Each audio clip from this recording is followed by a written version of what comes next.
আসসালামু আলাইকুম রহমতুল্লাহি ওয়া বারাকাতুহু। সম্মানিত ভিউয়ার্স, আশা করি ভালো আছেন। আমি এখন শেখ আহমদুল্লাহর একটি গুরুত্বপূর্ণ ভিডিও শেয়ার করব, যেখানে তিনি নামাজ না পড়লে কিরকম গুনাহ হয় এই বিষয়ে তিনি সুন্দরভাবে ব্যাখ্যা করেছেন। আশা করি ভিডিওটি সম্পূর্ণ দেখবেন। আমরা আসলে নামাজ যে আমাদের নিয়মিত পড়তে হবে এই বিষয়টাকে আমরা গুরুত্বই দেই না। আমরা মনে করি নামাজ না পড়লেও আমার ঈমান ঠিক আছে, অথচ অধিকাংশ আলেমের মতে নামাজ না পড়া সে কাফেরের সমতুল্য।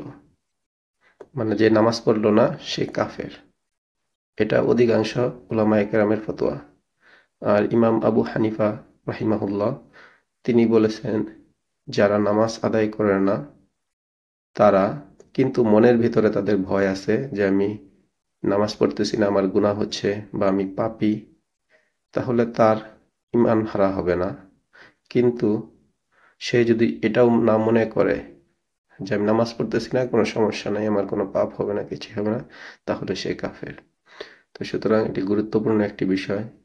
আমাদের প্রত্যেকের উচিত 5 ওয়াক্ত নামাজ সময় মতো আদায় করা, যাতে করে আমরা এই কুফরি থেকে বেঁচে থাকতে পারি। নামাজ না আদায় করা নিঃসন্দেহে কুফরি, কিন্তু মনের ভিতরে যদি অনুভব করা হয় যে না, আমি নামাজ পড়তেছি না, আমি বড় ধরনের পাপ করতেছি, কবিরা গুনাহ করতেছি, তাহলে সে ঈমান হারা হবে না।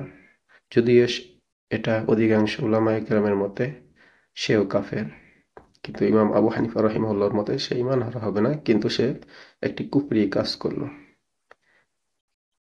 এটা আসলে এরকম যে অনেকেই বলে যে আমি নামাজ পড়ি না কিন্তু আমার ঈমান আছে, নামাজ না পড়লে কি হবে কিন্তু আমার ঈমান আছে। অনেকটা এরকম যে আমি দাঁত মাজি না কিন্তু আমার দাঁত পরিষ্কার আছে, বিষয়টা এরকম। তো সুতরাং আমাদের প্রত্যেকের উচিত 5 ওয়াক্ত নামাজ জামাতের সহিত আদায় করা, সময় মতো আদায় করা, যাতে করে আমরা এই বড় ধরনের কবিরা গুনাহ থেকে বেঁচে থাকতে পারি। এমনকি আমি কাফের ও পর্যন্ত হতে পারি যদি আল্লাহ চান, কারণ যেহেতু আমি নামাজ পড়তেছি না। তো আশা করি ভিডিওটি সম্পূর্ণ দেখবেন, দেখলে অনেক কিছুই বুঝতে পারবেন। আসসালামু আলাইকুম রহমতুল্লাহি ওয়া বারাকাতুহু। যারা নামাজ পড়ে না তাদের বিধান সম্পর্কে বিস্তারিত বলুন। ভাই, নামাজ যারা পড়ে না তাদের সম্পর্কে অনেক ইমামদের মত হলো তারা কাফের। ইচ্ছাকৃত নামাজ না পড়লে তারা মুসলমান থাকে না, এটা অনেক ইমামদের মত।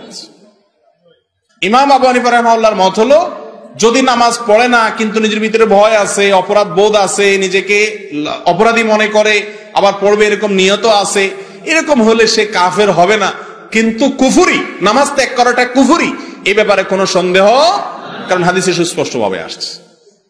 যারা মনে করেন নামাজ না পড়লে কি হয়েছে, ঈমান আছে, তাদের অবস্থা হলো দাঁত না মাজলে কি হবে, পরিষ্কার আছে, এরকম। বুঝেন নাই কথা? মুসলমান নামাজ না পড়ে থাকতে পারে না। আল্লাহ আমাদেরকে নামাজের গুরুত্ব বুঝার তৌফিক দান করুন।